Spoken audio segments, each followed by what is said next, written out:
Thank you mga kaibon, maraming salamat po. Welcome back sa YouTube channel natin. Kumusta po kayong lahat mga kaibon?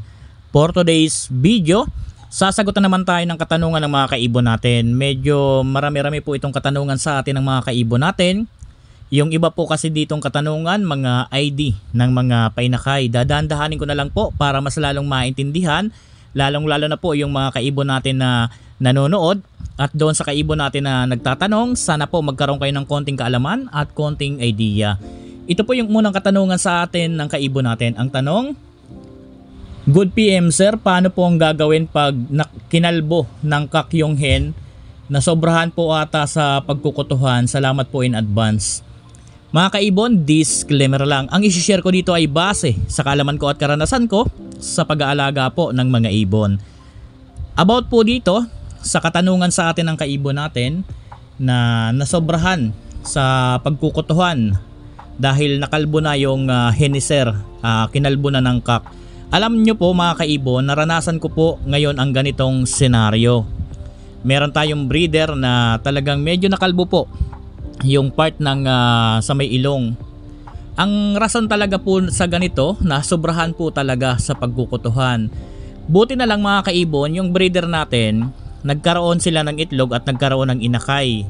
Nung wala pa silang itlog at wala pang inakay, yun nga, nasobrahan sa pagkukutuhan, medyo nakalbo sa part ng ilong. Nung nagkaroon ng inakay, naging busy na siguro yung hen, palaging na nasa loob ng nest box, nasa labas yung kak. Natigil yung pagkukutuhan ng dalawa. So far, tumubo naman at okay na po ngayon. Meron tayong isang breeder na ganun din sana ang gagawin. Malapit na rin sanang makalbo yung part ng ilong. Kaya po ang ginawa natin, binigyan natin palagi ng malunggay para meron silang pagkaabalahan, para hindi palagi nagkukutuhan hanggang sa makalbo. Nung binigyan natin ng malunggay palagi na pang nesting material, so yun, natigil po yung pagkukutuhan palagi ng dalawa dahil merong kinakaabalahan, so hindi po natuloy yung pagkakakalbo. Kaya doon sa kaibon natin na nagtatanong, siguro ito rin ang may bibigay kong tips sa iyo, kaibon. Bigyan mo ng nesting material para po matigil yung pagkukutuhan palagi at meron silang pagkakaabalahan, maging busy sila pareho para hindi palagi nagkukutuhan. So ganyan lang po ang ginawa ko. So far okay naman at hindi natuloy. At doon sa isang breeder natin, okay naman, tumubo na po yung balahibo sa part ng ilong na nakalbo. So wag na sanang umabot sa talagang lumaki yung damage. So ganyan na lang po ang gawin nyo kaibon. Bigyan nyo ng nesting material para meron silang pagkaabalahan. So yan po yung unang katanungan sa atin ng kaibon natin. Pangalawa na katanungan sa atin, good day po, pwede po ba ipares ang par blue, pastel, split ino sa green, post opa, split pale? So sa ganito, parisan ni sir, ang magiging parisan ni sir ang ID, par blue, pastel, split ino. So baka hen ba to or kak? Di natin alam, wala si sir binanggit. Ang kapares, green na post opa. Okay. Ang parisan ni sir, par blue, pastel, split ino na hen, at ang kapares green, possible split opa, split pale. So pwede naman po ang ganitong klase ng parisan. Ang magiging ID po ng inakay ng ganitong klase ng parisan, pakitandaan po, sa parisan na par blue, pastel, split ino na hen, ang kapares green, possible split opa, split pale. Ang magiging inakay po nito, kung kumarga ang pagiging opa nito, pwede po ito maglabas ng opa hen. Ang magiging ID ng opa hen, possible split ino, possible split pale, possible split par blue. So yan po ang magiging ID. Opa hen, possible split ino, possible split pale, possible split par blue. So pwede rin po ito maglabas ng normal hen, possible split ino, possible split pale, possible split par blue. Pwede rin po ito maglabas ng possible split opa or pwede rin po ito maglabas ng split opa.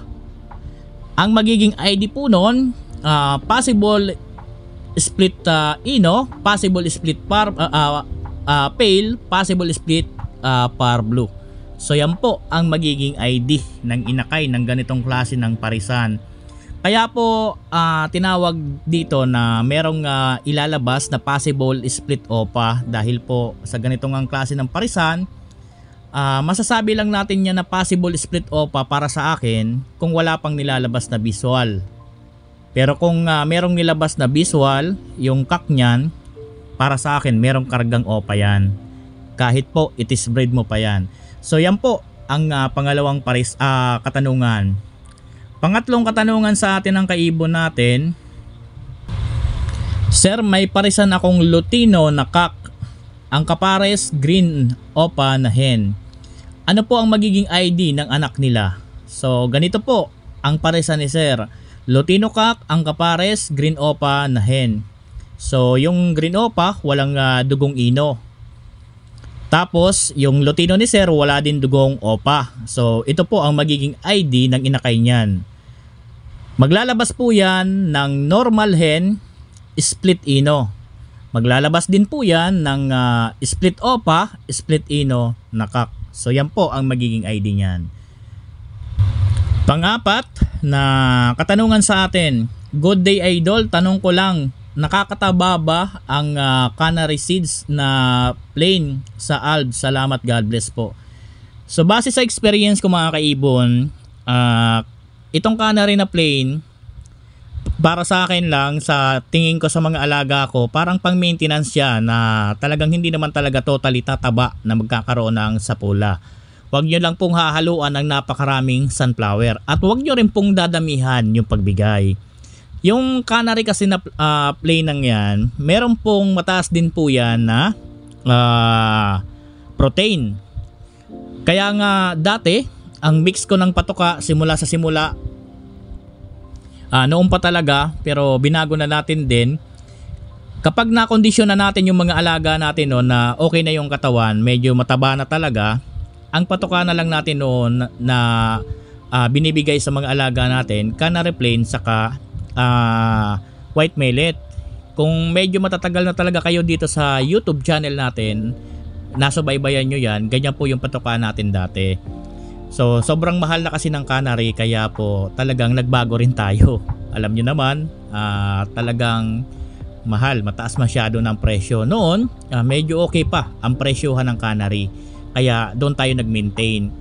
So doon sa tanong kung nakakataba ba, nakakataba po yung canary plain. Huwag nyo lang po talagang dadamihan yung bigay mga kaibon, at huwag nyo rin pong hahaluan ng sunflower seeds na marami. Kapag hinaluan nyo yan ng sunflower seeds na marami, tapos marami pa kayong magbigay sa mga alaga ninyo, talagang tataba po yan. Ito kasing canary para sa akin, kung maintain lang ang pagbigay mo, halimbawa maganda na ang katawan ng alaga mo, tapos i-maintain mo siya sa canary, kumbaga parang pang maintenance na yan para yung taba ng alaga natin stable na doon. So depende na lang yan sa anong hinayangan niya na kasama ng canary. Kung purong canary plain lang, huwag nyo lang pong dadamihan talaga ang pagbigay para hindi po magkaroon din ng sapula. Nakakataba rin po yan dahil meron pong mataas na protein ng canary. Depende na lang po yan sa pagbigay po ninyo. So saktong bigay lang po para wag tumaba talaga. So yan po ang katanungan sa atin ng kaibon natin.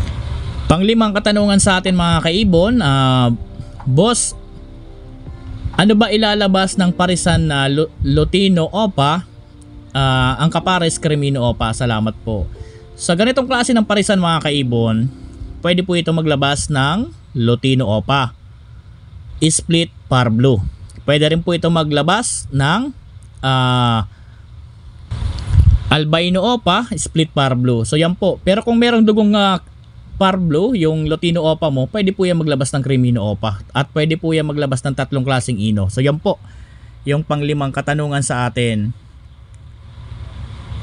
Pang-anim na katanungan sa atin, boss idol, tanong lang po, ang parisan na blue, split OPA, split ino na kak, ang kapares par blue OPA hen, mag-aanak po ba sila ng Cremino OPA? So Ang ganito, parang ang parisan ni Sir, Blue Opa Split Ino. So hindi po maglalabas ito ng visual na Cremino Opa. Kung ang blue mo merong dugong par blue yan, pwede yan maglabas ng visual na Cremino Opa. Ang pwedeng ilabas po ng ganitong klase ng parisan, halos po sa visual, ang iaanak po nito albino Opa Split Par Blue, mga kaibon. So yan po ang pwedeng ilabas niyan sa visual. Sa mga non-visual naman, pwede po yan maglabas ng White Bulls Split Par Blue, possible Split Ino. Pwede rin po yan maglabas ng blue. Pwede po yan maglabas ng blue, possible Blue Opa, possible Split Ino.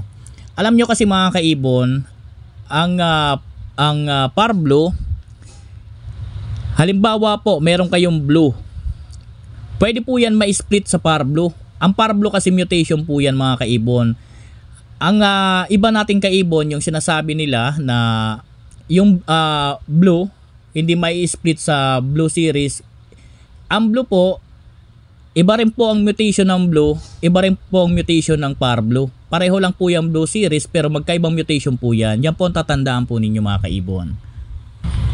Ang blue po, mga kaibon, dominant po ang blue. Recessive po yan sa green, mga kaibon. So, yan po, mga kaibon. Ito po yung panghuli, mga kaibon, na katanungan sa atin.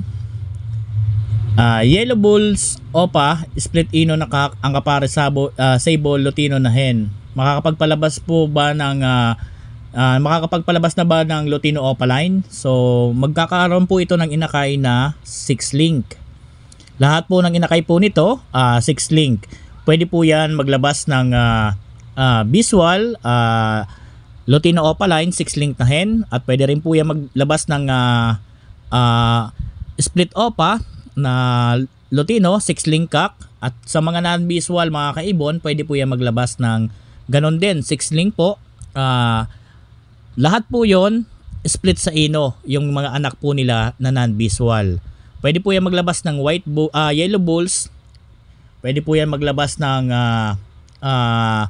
White Bulls kung ang parisan po ninyo naka-split po yan sa blue na kulay. At pwede rin po yan maglabas sa visual ng albino. So ang inakay po nito, lahat po yan 6 link. Kapag po nakita po ninyo na visual Opa, automatic po hen yan. Kapag po non-visual Opa, automatic po kak po yan, Split Opa. So yun po, mga kaibon. Doon sa mga kaibon natin na nagtanong, maraming salamat po. Happy birthday po sa ating lahat. God bless po sa ating lahat, mga kaibon. Thank you po.